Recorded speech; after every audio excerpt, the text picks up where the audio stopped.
We're going to take you back to December now. You might remember we aired a number of special reports highlighting some of the issue that face disabled people at the moment. As part of that, we spoke to Disabilities Minister Tom Pursglove, and we told him about Martin Hibbert, who lost the use of his legs in the Manchester Arena bombing.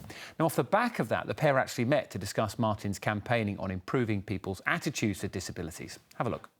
It was a serious topic, but what I didn't want to do is come away from that meeting with no real commitment. So I was really, really proud of myself about getting everything that we wanted to talk about and actually getting him to commit to a couple of things. And breaking news, I've had an email and the commitments that he made have already been put in his diary for the end of this month. We're desperate to follow this through. This afternoon, Martin met the Minister again, this time at the Spinal Injuries Association. Delighted to say Martin joins us now and can tell us all about it. I'm glad you've got a big smile on your face. So how did it go today?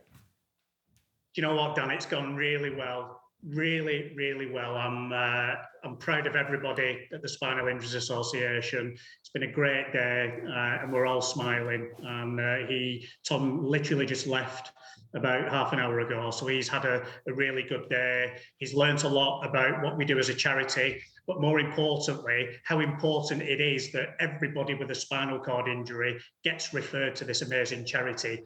And he's committed, he wants to help.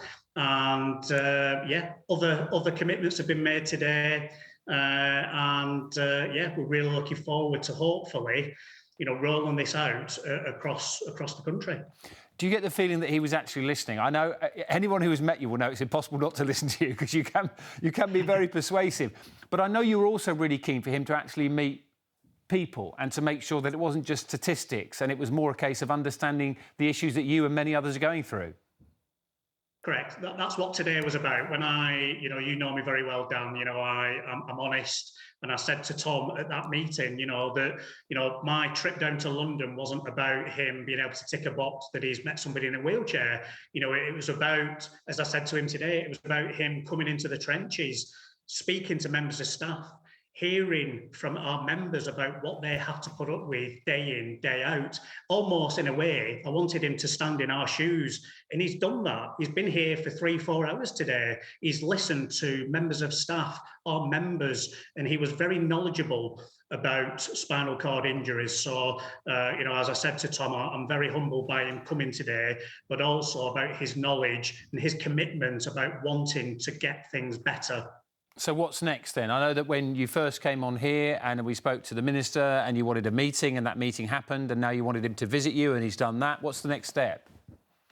So he is introducing us to his colleague that can literally pull the lever to allow all NHS hospitals to refer somebody with a spinal cord injury to the Spinal Injuries Association.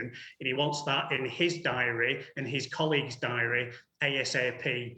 He's also committed to hopefully, as I said to him, not only I want him coming in the trenches, but I want him on the front line as well. So he's going to come and visit one of the hospitals that saved my life, Salford Royal in Manchester, and he's committed to doing that as well. So, I'm very, very proud, very honoured that he's given up, 3-4 hours of his time today during budget week.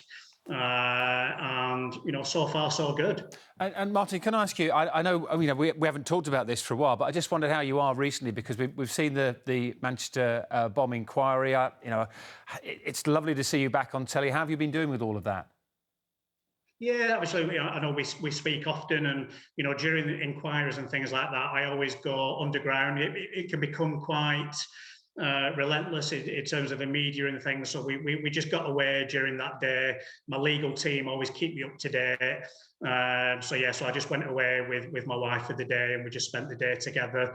So it's always hard hearing about things that went wrong.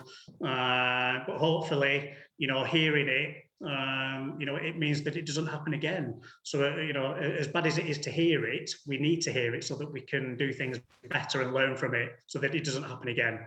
It's always a pleasure to talk to you, and I'm sure we'll continue to follow your journey. Thank you very much, Martin. That's Martin Hibbert.